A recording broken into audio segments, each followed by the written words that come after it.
아니 나는 뭘 해야 될지 모르겠어 하신 분들은 주목! 내 꿈을 구체화하는 법을 정말 쉽게 알려드립니다. 뻔한 얘기 아님. 우선은 필요성부터 짚고 가겠습니다. 왜 목표를 정해야 하는가? 많은 사람들이요. 예를 들어 당장의 큰 장기 목표가 1억 모으기라면 3천만 원, 5천만 원에서 갑자기 무너집니다. 이유는 되게 단순해요. 왜 모으는지 모르니까. 목표 없이 돈만 모으다 보면 어느 순간 현타가 옵니다. 그래서 원래대로 다시 돌아가요. 일시적인 성공 후에 다시 처음으로 돌아온다. 이 말이 얼마나 비효율적인지 가늠이 가시죠. 그들은 목표를 몰라서 멈추는 게 아닙니다. 구체화하는 방법을 잘 몰라서 못 정하는 거예요. 그러면 한 예시를 한번 들어보겠습니다. 배경 설정은 대한민국의 기대 수명이 남녀 평균 83세입니다. 자, 이제 우리가 83세가 목적지라고 생각을 하고 계획을 한번 짜볼게요. 만약 여기서 내가 원하는 삶이 아닌 남들이 원하는 삶, 그러니까 책임은 남이 아닌 내가 지는 이런 아파트에서 살고 이런 지역에서 살아야 되고 그 기준에 맞춰서 살아온 사람이라고 한번 해봅시다.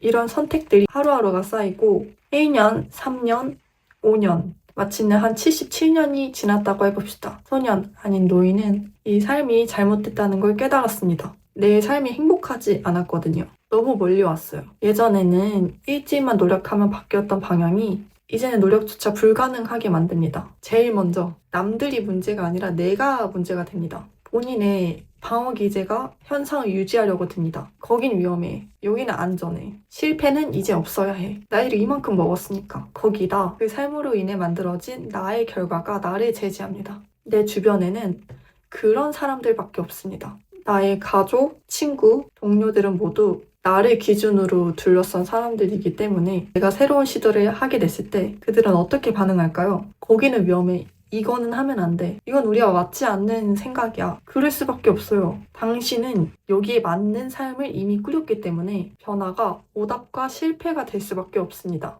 예를 들면 무신론자 사이에 유일한 독실한 신도자처럼, 비흡연자 사이에 유일한 흡연자처럼, 소비가 당연한 청년들 사이에 이번 단위까지 아끼는 청년처럼. 이거는 맞고 틀리고가 아닌 그냥 비유라고 생각해 주시면 좋을 것 같아요. 어떠신가요? 이제 방향이 속도보다 중요하다는 말이 와닿지 않으신가요? 나의 작은 선택들이 모여서 방향이 되고 과거는 궤적으로 남고 다시는 돌아갈 수 없습니다. 그게 인생이라는 항해의 룰이니까요. 키를 쥐고 있는 당신은 지금 어떤 선택을 할 건가요? 내가 무엇을 위해 살아가는지, 무엇을 위해 살아가고 싶은지, 무엇이 되고 싶은지 이제 찬찬히 알아가 봅시다. 이제 중요성은 알겠어. 근데 그렇게 쉬운 일이 아니잖아. 너무 막막하고 떠오르는 것도 애매해. 네, 바로 예시부터 한번 들어보겠습니다. 이건 마냥 돈 얘기가 아니라 막연한 삶을 계산 가능한 목표로 바꾸는 방법입니다.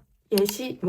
자, 프로필부터 띄우겠습니다. 천천히 읽어보시면 될 것 같아요. 나는 그냥 소박하게 카페 가고 싶을 때 가고 책 사고 싶을 때 사고 가끔 여행 가고 주변 사람들 챙기면서 살고 싶어. 이렇게 내가 살고 싶은 삶을 생각하며 어떤 소비를 하고 어떤 삶을 살고 싶을지 과거의 생활비를 참고해 예상 비용을 짤 겁니다. 우선은 한 달 기준으로 잡아볼게요. 카페는 주 5회 2만원이면 월 40만원이죠.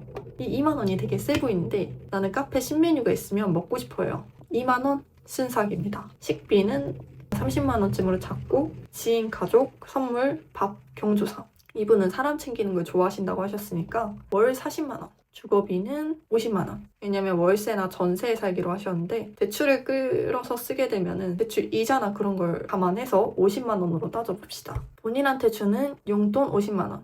여기서 옷이나 뭐 그런 거 다 들어가 있는 거예요. 통신보험은 20만원. 병원비 20만원. 여행비는 20만원 따로 빼두고 비상금 10만원 빼두고 이렇게 계산하면 월 250만원이 나옵니다. 그러면 연 3천만원이죠. 여기서 끝이 아니라 지금 이 사연자분은 24살이에요. 그러면 은퇴를 만약에 18년 뒤 기준으로 한번 봐봅시다. 여기서는 인플레이션이라는 개념이 들어가게 돼요. 현재의 3천만 원은 18년 뒤에는 약 5,100만 원의 가치와 같습니다. 여기서 기준은 연 인플레이션 2, 3%를 포함했습니다. 그러면 이제 은퇴 나이부터 기대 수명 나이까지 연 인플레이션을 적용해 총 액수를 한번 계산해 볼게요. 사연자분의 18년 뒤는 42세입니다. 42살에서 66살로 한번 해볼게요. 그러면 46년의 생활비를 지금 계산해 볼 거예요. 인플레이션 감안해서 45억이 나옵니다.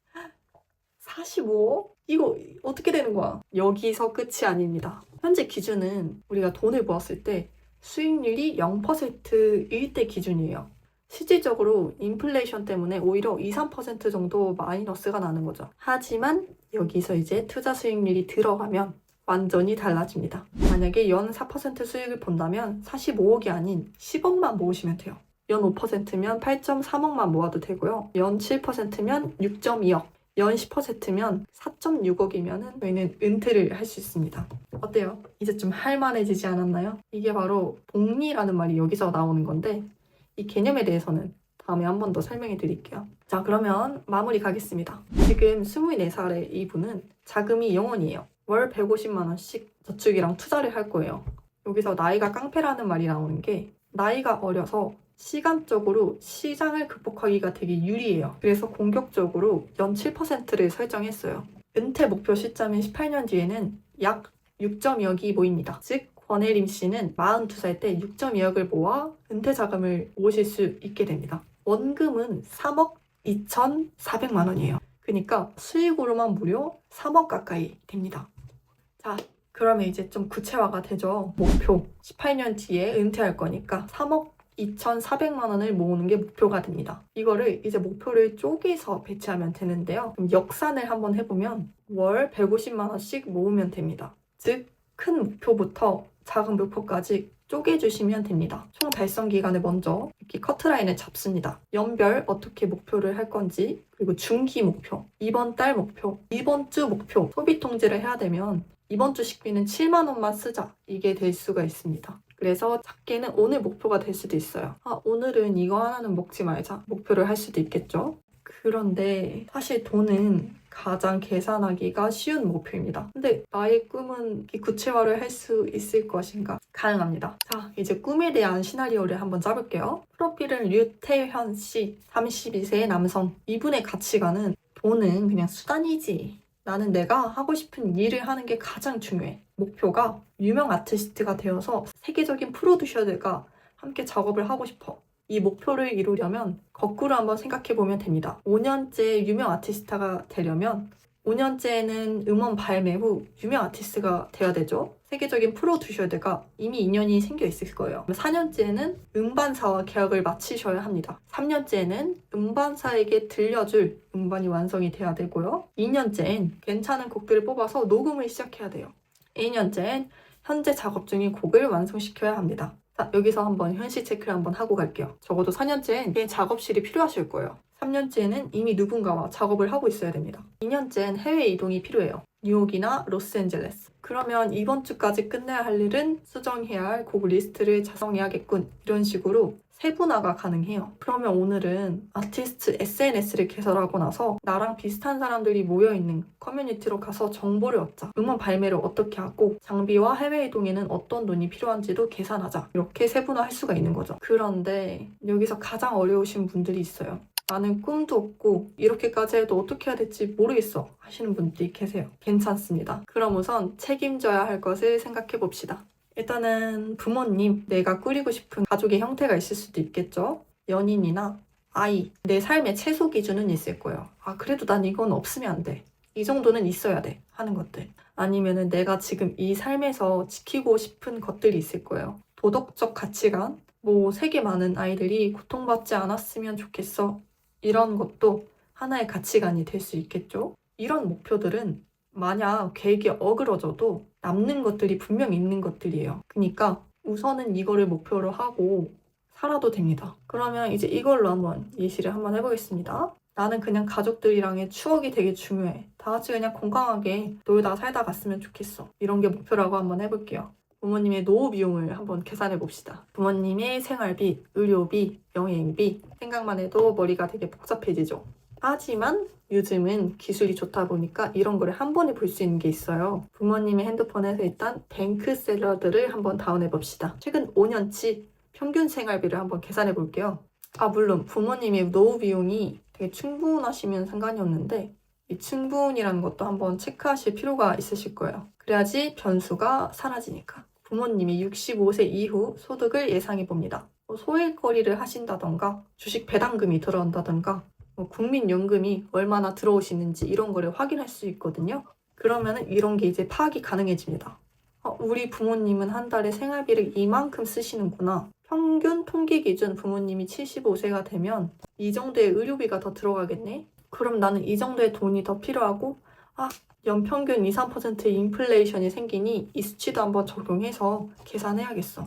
근데 혹시 모르니까 더 널널하게 준비하고 싶은데 좀 더 여유롭게 계획을 한번 짜보자. 이렇게가 될 수 있죠. 계산하시고 연으로 환산하고 다시 이 목표를 쪼개면 됩니다.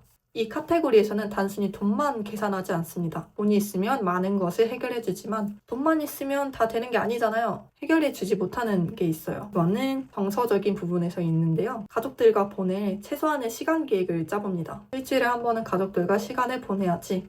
그리고 평소 가족들과 어떤 부분에서 많이 싸우는지 한번 파악을 합니다.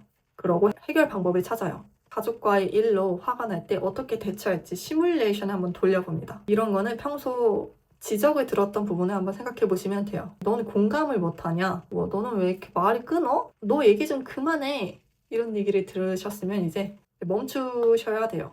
관련된 책들을 한번 읽어보시는 거 추천드립니다. 어떤 것이 상대방에게 중요한 가치면 그 가치를 기꺼이 충족해주기. 다 맞추라는 게 아니라 유독 나의 어떤 점을 서운했다던가 이런 거를 충족해주시면 돼요. 아까 말씀드렸던 공감하기 이런 거를 원했던 분이면은 맞춰주시면 됩니다. 이렇게 상대방에게 맞추는 건 나를 훼손시키는 게 아니에요. 그러니 자존감 상하실 필요 없습니다. 결과적으로 결국 나를 위해서 그렇게 하시는 거예요. 이렇게 행동함으로써 가족들이 화가 나지 않고 온화하다면 나는 결국 행복한 가정이라는 목표를 이루는 셈이잖아요. 그러니까 이런 거에 대해 그렇게 크게 생각하실 필요 없습니다. 그러나 제가 말씀드린 항목에 대해서 걸리는 부분이 있다면 애증에서 증오가 더 크다면 이 계획은 즉시 파기하셔야 됩니다. 인생에서 나보다 중요한 계획은 존재해서는 안 돼요. 내가 제일 중요하니까요. 이 목표에서는 단지 그 존재가 나에게 가치관상이든 심적이든 뭐든 중요하니까 계획하는 거지 그 사람을 위해서 계획하는 게 아닙니다. 이 목표에서는 단지 그 존재가 나에게 가치관상이든 심적이든 뭐든 중요하니까 계획하는 거니까요. 마지막입니다. 일에도 무엇을 원하는지 모르겠으면 이제 나를 분석해야 됩니다. 가치관 자체를 형성하기. 이런 거는 되게 많이 해보셨을 거예요. 성격 유형 검사, 직업 적성 검사.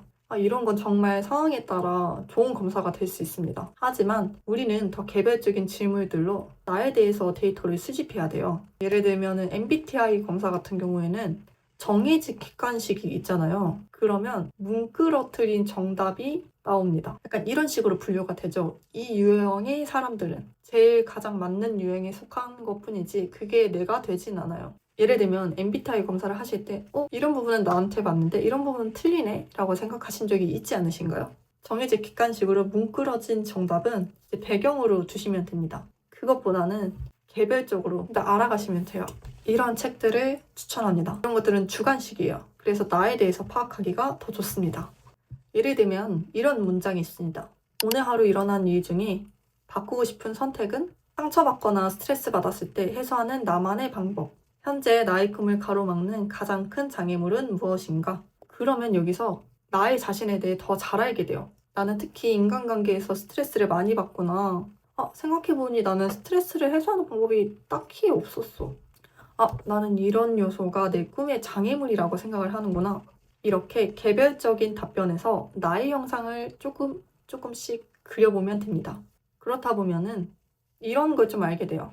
나는 결과에 가치를 두는지, 과정에서 가치를 두는지, 만약에 결과에 가치를 두는 사람이면 우선 여러 가지를 한번 도전해 봅니다. 내가 좋아하는 일, 잘하는 일, 둘 다 해보면 돼요. 그리고 단기적인, 장기적인 성과를 보고 데이터를 수집하면 됩니다. 나는 좋아하는 일을 했을 때 더 잘 되고 더 뿌듯하네. 나는 잘하는 일을 했을 때 더 좋은 결과가 나오네. 이거는 들인 시간에 비해 결과가 잘 나오고 이거는 결과가 잘 안 나와. 근데 대신에 스트레스 해소가 되게 잘 되네. 그러면 이거를 스트레스 해소용으로 두면 되겠다. 이런 식으로 결과를 보고 내가 나에게 맞는 삶에 맞춰서 딱딱딱 넣으면 돼요. 그래서 도전해보는 게 되게 중요하다는 거를 말씀드립니다. 이렇게 막상 실체화해보니 어떠셨나요? 생각보다 더 할만하지 않나요? 두려움은 형상일 때 가장 무서운 법입니다. 이렇게 두렵거나 저항이 되는 일이 있다면 이 생각회로 구체화를 한번 이용해 보시는 걸 추천드려요. 이 방법은 일상적으로도 사용할 수 있어요. 예를 들면 저 같은 경우에는 하고 싶지 않은 일이 있다면 장단점을 시각화합니다. 이 일을 하면 좋은 점, 이 일을 하면 좋지 않은 일, 이 일을 하면 최고의 결과, 이 일을 하면 최악의 결과. 이거는 약간 저의 그거일 수도 있는데 사람은 손해 회피 성향이 크다. 근데 저는 그게 유독 더 큰 것 같아요. 내가 이렇게 단점을 형상화했을 때 움직이는 사람인 걸 알게 되니까 이런 거를 딱 적게 되면 이거 해야겠네. 귀찮아도 내가 한번 나서줘야겠네. 이렇게가 됩니다. 그래서 저는 일부러 실체화를 이용합니다. 저에게 효과적인 인간의 손실 회피 심리를 이용해서요. 자신에 대해 잘 알면 이런 방법도 사용하게 됩니다. 한마디로 내가 두려워하는 일을 이용해서 나를 행동으로 이끄는 시스템을 만드는 법이라고 해야 할까요? 이것이 다른 사람에게는 손실이 아닌 보상이 될 수도 있어요. 이제 더 이상은 주제에 벗어나는 것 같아 다음 영상으로 제작하겠습니다. 오늘 정말 중요한 얘기를 공유해드렸어요. 이 이야기는 길을 가다가도 다시 한번 보게 되는 이야기가 될 거라고 생각합니다. 지금은 이제 나의 뿌리를 정하는 만큼 오랜 기간 나에 대해 생각하게 되는 계기가 되셨으면 합니다. 앞으로 저축 시스템 만들기, 5분 투자에 생활비 30만 원 아끼기, 습관과 시스템, 1000만 원? 어디에서 얼마나 넣어야 되는데 여러분에게 실질적으로 도움이 될 컨텐츠로 찾아뵙겠습니다. 관심 가져주세요. 감사합니다.